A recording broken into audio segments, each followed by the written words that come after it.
What would you do if the person you loved most laughed at the moment you gave them your heart? Would you laugh too? Or would something inside you quietly break something you'd never get back? I used to think love stories had to begin with fireworks. Now I know. They begin with silence. The kind that fills the air when someone you adore looks at you, not with rejection, not with joy, but with laughter. My name's Ashley. I'm 25, and yesterday, I thought I was living the best day of my life. The kind of day you remember when you're old and wrinkled and telling stories to your grandchildren. But sometimes perfect days hide cracks, and sometimes those cracks split open when you least expect them to.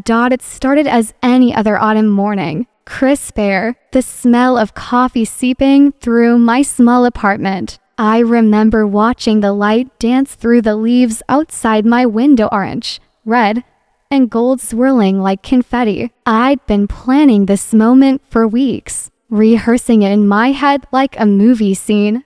I'd even hidden the ring in the glove compartment of my car, wrapped in a piece of blue cloth, like it was some fragile secret. Ethan, my boyfriend of 5 years, was the kind of man who made people stop mid-sentence just to listen, not because he demanded attention, but because he carried this calm, magnetic presence. He had these warm brown eyes that always made me feel seen, even when I didn't say a word. He was 23, 2 years younger than me, but sometimes he felt like the older one, grounded, thoughtful, the kind of person who could make you laugh even in the middle of a fight. We met in college at a photography exhibit. He was there taking pictures for the school magazine, and I was pretending to be interested in modern art just to impress my professor. We ended up talking for 3 hours, sitting on the cold floor, surrounded by black and white portraits of strangers. That was 5 years ago, and yesterday, I thought, this is it. This is the day I make it official. We started with a morning trail ride. There's this quiet path near our house that winds through the woods and leads to a small lake. It's the kind of place that feels untouched by time. No noise, no cars, just the whisper of wind and the crunch of leaves underfoot. Ethan and I had been there 100 times before, but this time it felt different. Like the air itself knew what I was planning. I kept touching the pocket of my jacket, feeling the outline of the ring box, my heart racing every time my fingers brushed against it. He didn't notice, or maybe he did, and he was just pretending not to. After our ride, we stripped down to our swimsuits and jumped into the lake. The water was icy, but I didn't care. He splashed me, I splashed him back, and for a moment, we were just kids again, laughing, free. Then came dinner, our favorite Italian place. He ordered fettuccine alfredo. I got mushroom risotto. We talked about everything and nothing, the kind of conversation that only happens when two people know each other's souls inside out. But the real magic came later. During our evening hike, the sky turned gold, then violet, and finally melted into indigo. The air was cool, and the world felt still. We reached this open clearing we'd discovered a few summers ago. Fireflies flickered like tiny stars around us, and in that moment, I knew this was it. My palms were sweating. My heart was a drumbeat in my ears. I pulled the small ring box from my pocket, dropped to one knee, and looked up at him. Ethan, I whispered, my voice shaking, but steady enough to carry the weight of what I felt. Will you marry me? He froze. For a split second, I saw something flicker in his eyes, something unreadable. Then, he laughed. It wasn't a cruel laugh, but it wasn't soft either. It was sharp, sudden, unexpected. It echoed in the clearing, slicing through the still night air. My stomach dropped. My breath caught. For a terrifying moment, I thought, oh my God, he's saying no. I tried to smile, but my lips trembled. Is something funny? I asked, half laughing, half dying inside. He looked at me, eyes wide with disbelief and amusement. And then he did something I'll never forget. He reached into his own pocket, knelt down in front of me, and pulled out a ring. I was going to ask the same question, he said, smiling that crooked, beautiful smile I'd fallen in love with years ago. For a moment, time stopped. Then we both started laughing, real laughter this time, the kind that comes from relief, from joy, from the impossible coincidence that both of us had been carrying the same secret, waiting for the same perfect moment. We put the rings on each other's fingers. His hands were trembling, so were mine. Then he kissed me, and the world fell away. It felt like everything in my life had led to that single, breathtaking second. We stayed there for a long time, hugging, laughing, crying. I thought the universe had never felt so kind. If only I had known what was coming. If only I had noticed the way his eyes lingered a little too long on the horizon, or the slight hesitation when he said, "I love you," because by the time the sun rose the next morning, everything would start to unravel. The morning after felt like waking up inside a dream. Sunlight spilled through the curtains, painting the room gold. Ethan's arm was draped over me, his breathing soft, steady. The ring on my finger caught the light. A silver band, simple and beautiful, like us. I remember smiling so hard my cheeks hurt. Everything about that morning felt perfect. The world was quiet. Our little apartment smelled like coffee and cinnamon. I'd set the timer the night before so the aroma would fill the space right when we woke up. I thought, this is what happiness feels like. This is what forever feels like. Ethan opened his eyes, smiled, and whispered, "Good morning, fiancé." My heart practically melted. I teased back, "Good morning, fiancé." He laughed and pulled me close, and for a few minutes, nothing existed except warmth and peace. Then his phone buzzed.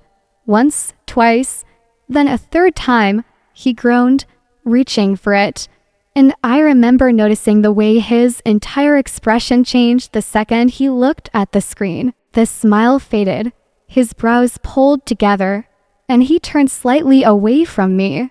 "Who is it?" I asked softly. He hesitated, then hovering over the phone. "Just work," he said. Too quickly.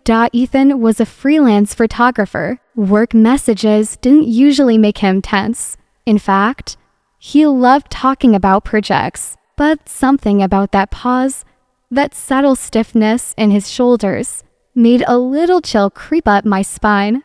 I tried to brush it off. We had the entire day ahead, brunch with friends, calls to our families, the official announcement. I told myself not to overthink it. We made pancakes, laughed about how we'd both almost ruined the surprise, and took a dozen selfies showing off our rings. His smile looked perfect in every shot, but behind the camera, I couldn't shake the sense that something in his eyes had changed. Later, when I called my mom, she cried, the happy, messy kind of crying moms do when their kids' lives finally come together. Ethan spoke to her too, and he was charming, sweet, the same man I knew. But then came that weird moment. He stepped outside for a call. I didn't mean to eavesdrop, but the window was open, and his voice carried in, low, anxious. I couldn't catch everything, just fragments. "Yeah, I know. No, she doesn't know yet. Please, just give me time." My stomach nodded. "She doesn't know yet." I froze, my mind running wild. Who was he talking about? What didn't I know? When he came back inside, I forced myself to smile. "Everything okay?" He nodded, but his voice was too light. "Yeah, just a client issue. You know how it is." And I wanted to believe him. God, I needed to believe him. So I buried the doubt, smiled, and kissed him like everything was fine. By evening, we were sitting at our favorite park, watching the sunset. The sky was streaked in orange and pink, and for a while, the world felt right again. But there was something about the way Ethan kept checking his phone, the way he'd look at it, then at me, like he wanted to say something but couldn't. Finally, I asked, "Ethan, is something wrong?" He looked startled. "No, why would you think that? You seem distracted." He smiled faintly, reaching for my hand. "I'm just tired. It's been a big couple of days." But even as he said it, I saw the flicker in his eyes again, like he was My breath caught. It wasn't mine. It wasn't the same design. It was different, and tucked beneath it, a folded note. My hands trembled as I unfolded it, just for words were written inside. "When the time's right." I stood there frozen, the sound of my own heartbeat roaring in my ears. What did that mean? Who was this ring for? And then, for the first time since our engagement, I felt scared. I must have stood there for 10 minutes, staring at that note, feeling like the walls around me were closing in. When the time's right, what time? For what? I could hear my pulse in my ears, the quiet hum of the refrigerator, the faint ticking of the kitchen clock, the kind of silence that makes your stomach twist. I knew I shouldn't jump to conclusions, but every thought that flashed through my mind made my heart sink deeper. There were only two possibilities. Either that ring was meant for someone else, or he'd planned something so secret and personal he hadn't told me about it yet. But which one was it? I slid the note back, closed the box, and placed everything exactly as I found it. My hands were shaking so badly I could barely breathe. I sat on the couch, hugging my knees, and stared out the window, waiting for Ethan to come home. When he finally did, it was almost dark. His hair was messy, his shirt rumpled. He looked exhausted, but his eyes lit up the moment he saw me. Double quotes, "Hey, beautiful," he said softly, leaning down to kiss me. I smiled weakly, pretending nothing was wrong. "Hey, how was the shoot?" He shrugged. "Busy, long day." He went straight to his bag, the one I opened, and zipped it up quickly, like he was hiding something. My stomach tightened. "Ethan," I said quietly, "can I ask you something?" He froze, half turned away from me. "Sure." I hesitated, feeling the weight of every word before it left my mouth. "Is there anything you're not telling me?" He looked confused. Or maybe he was pretending to be. "What do you mean?" I forced a laugh. "I don't know. You've just seemed off lately. You've been getting all these calls. You're distracted. And what?" He pressed, his tone just a bit sharper than before. "And I just want to know if something's wrong," I said softly. He sighed, running a hand through his hair. "Ash, I told you, it's just work stuff. Some projects got delayed. I'm trying to figure it out." I wanted to believe him. I really did. But the way his eyes darted, not meeting mine, told me everything I needed to know. Something was wrong. That night, after he fell asleep, I lay awake again, staring at the ring on my finger. I thought about the note, about the second ring, about the words, "when the time's right."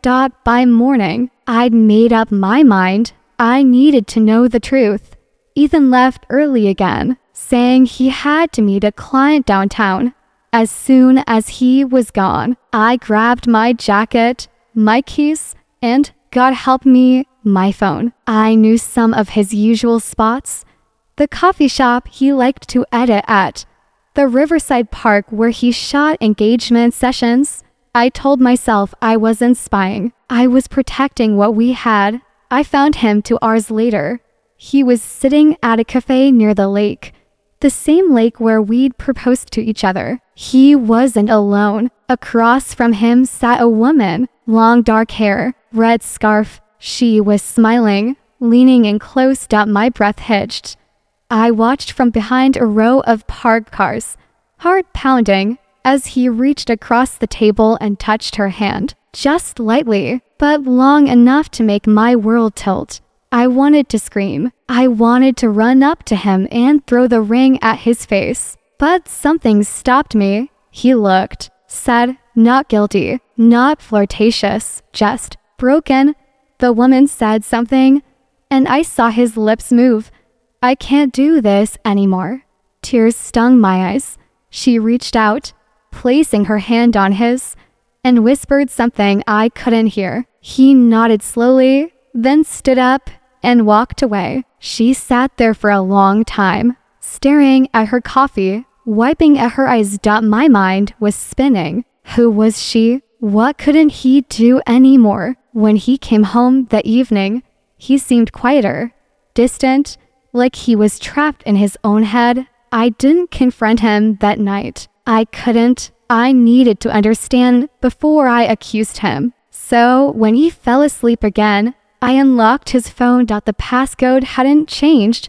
His birthday. My hands were trembling as I opened his messages. Most were harmless. Clients, friends, family. Then I saw her name, Clara, the same name he'd mentioned once, months ago, when he was shooting a wedding out of town. Just a client, he'd said. I opened their chat. My stomach flipped. Clara, I can't believe you didn't tell her. Ethan, I will. Just not yet. Clara, you're making it worse. Ethan, I know. Clara, she deserves the truth.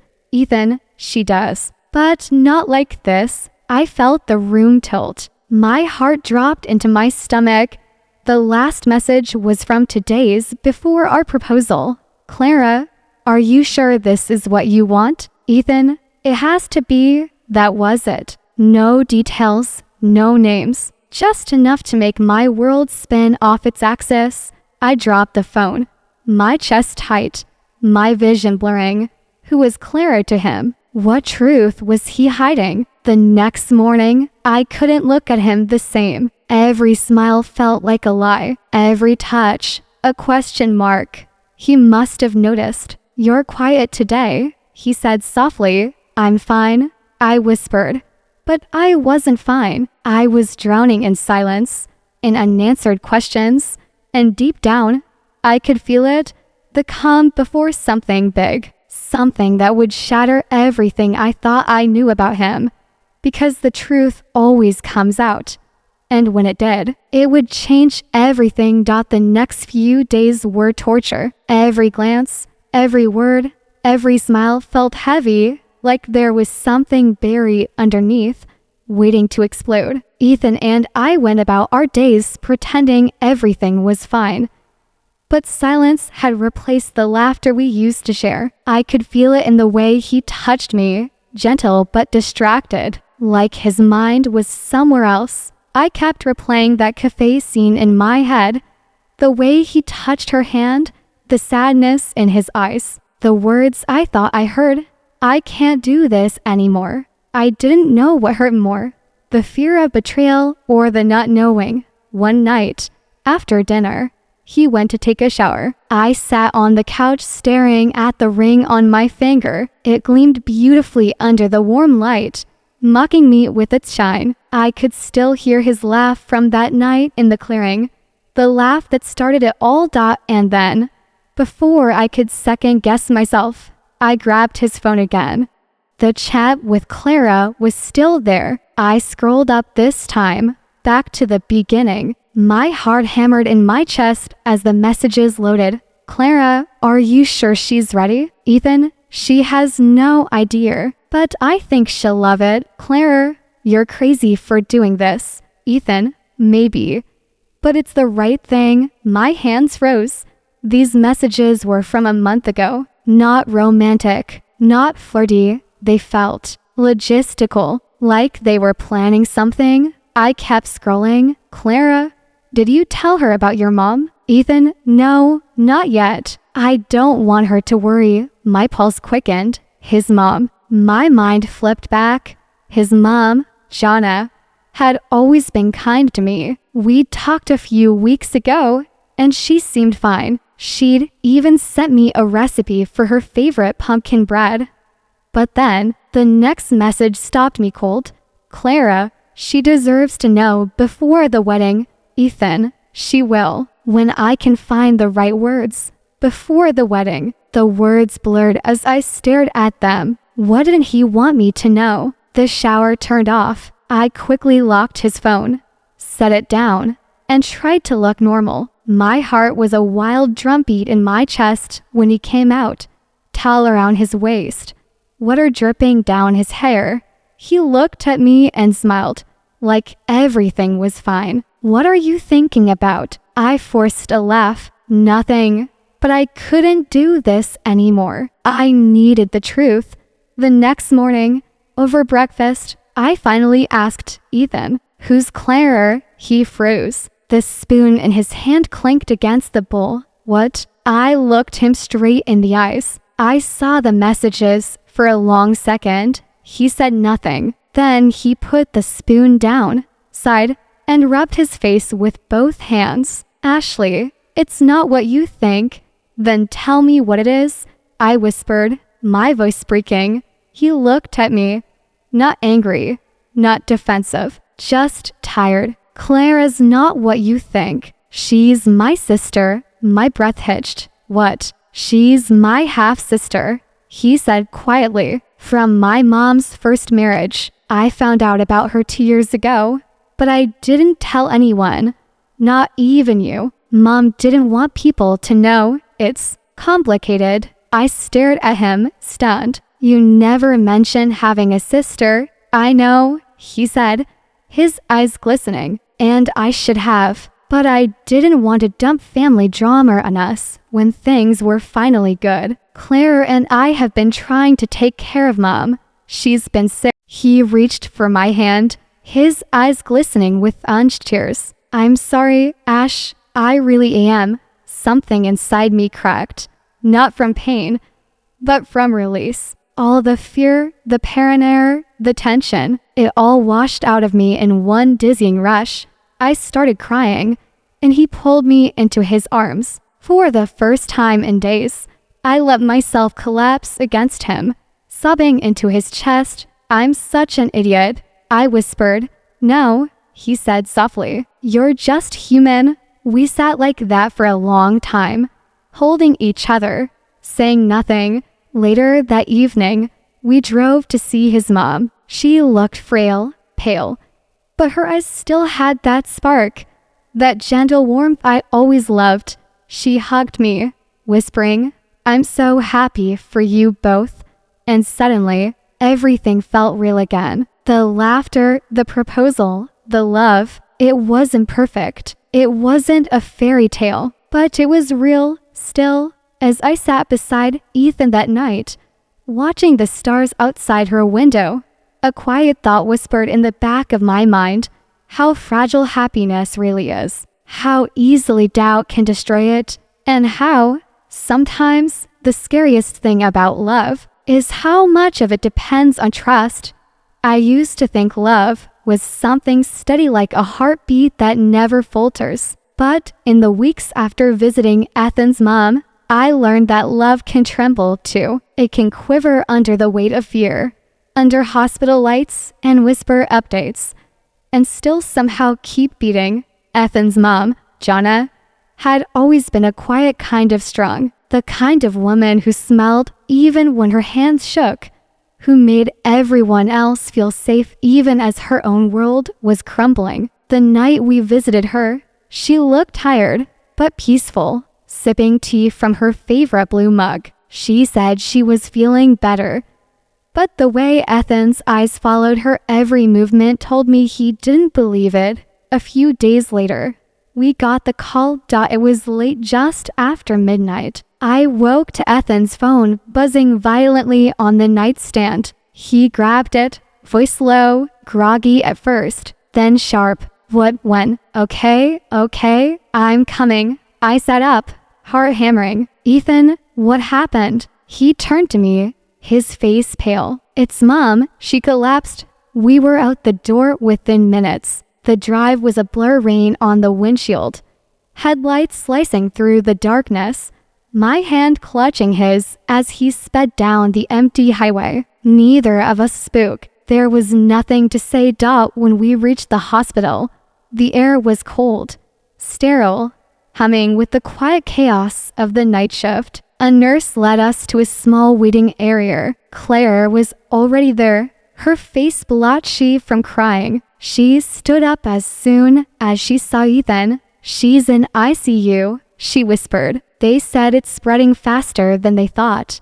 Ethan didn't say a word. He just wrapped his arms around her, holding her tight. Watching him like that vulnerable, I realized how much he'd been carrying alone. All those distracted looks, the phone calls, the tension I'd mistaken for guilt, it had all been fear. When we finally saw Jana, she was asleep, tubes and machines surrounding her like fragile armor. Ethan sat by her bedside, holding her hand. I stayed quiet, letting him have that moment. He whispered something I couldn't hear, his voice cracking midway. I turned away, tears slipping down my face. That night, I slept on a chair in the waiting room. Every few minutes, I'd wake up and look for him. He never left her side. Over the next week, everything blurred into a pattern of hospital visits, coffee cups, and sleepless nights. The doctors were kind but cautious. They didn't promise hope, only comfort. One evening, as the sun set outside the hospital windows, Jana asked to see me alone. Ethan hesitated, but she smiled gently and said, "Just a few minutes, sweetheart." I sat beside her, trying not to cry. Her hand was cold, but her eyes still sparkled. "Ashley," she said softly, "take care of him for me, will you?" My throat tightened. "Don't say that. You're going to be okay." She smiled faintly. "I've had a good life, a full one, but he's different. He carries the world on his shoulders and never asks for help." I nodded, tears blurring my vision. "I love him, Jana." "I know," she said, squeezing my hand weakly. "That's why I can rest." I broke then, completely. 2 days later, she was gone. The funeral was small, quiet, just family and a few close friends. I watched Ethan stand there, holding Clara's hand as the priest spoke. He didn't cry, not in front of anyone, but later that night, when everyone had left, I found him sitting on the floor of our bedroom, holding a framed photo of his mom. He looked up at me, and for the first time, I saw him break. "She was supposed to be there, Ash," he whispered. "When we got married, when we had kids, she was supposed to see all of it." I knelt beside him, wrapping my arms around him as he buried his face in my shoulder. "She is there," I said softly, "in you, in everything you do." We held each other until the first light of dawn. The weeks that followed were slow. Grief doesn't hit all at once, it leaks into your life, drop by drop. Some mornings, I'd wake up to find Ethan staring out the window, lost somewhere I couldn't reach. Other days, he'd smile, cook breakfast, and talk about plans almost like he was trying to rebuild himself piece by piece. One evening, a month after the funeral, he handed me an envelope. "She left this for you," he said quietly. I opened it, my hands trembling. Inside was a letter, Jeanette's handwriting neat. "Careful, dear Ashley, I knew from the moment I met you that you were the one for him. Not because you're perfect, but because you see him, really see him, the way he hides his pain, the way he tries to fix everything. That boy needs someone who knows when to hold him and when to let him fall. You're that person. So when the time feels right, promise me you'll marry him, not out of obligation, but out of love, the kind that survives the storms. With all my heart, Jana." I looked up, tears streaming down my face. Ethan was watching me, eyes red but soft. "She gave me that letter months ago," he said. She made me promise not to give it to you until I was ready to let her go. I folded the letter carefully, clutching it to my chest. She was right. You know, he smiled faintly. About what? About us. That night, we went back to the lake, the same place we proposed to each other. The air was cold, the trees whispering softly in the wind. We sat on the same spot, holding hands, staring at the water. He turned to me and said, "You know, I think she'd want us to move forward." I nodded. I think so too. We didn't need another proposal, another big gesture. The first one had been perfect, messy, funny, real. But as we sat there, I realized something important. Love isn't just about grand moments. It's about staying when things fall apart, about holding. Grief changes everything. It slows time, makes colors dull, and even the smallest sounds like a door creak or the hum of the fridge start to feel louder than your heartbeat. After Jeanette's death, the house felt emptier, even though Ethan and I were both there. Sometimes we'd talk, sometimes we'd just sit in silence, the air heavy with things neither of us could find words for. But one thing never changed: our small rituals. Every morning, Ethan made coffee for both of us. He still used 2 mugs, even on the days I was too sad to drink mine. Every night, I'd set my phone beside his on the nightstand, screen up, just like always. Tiny things that said, "We're still here." It took time. Months, actually. But slowly, we found our rhythm again.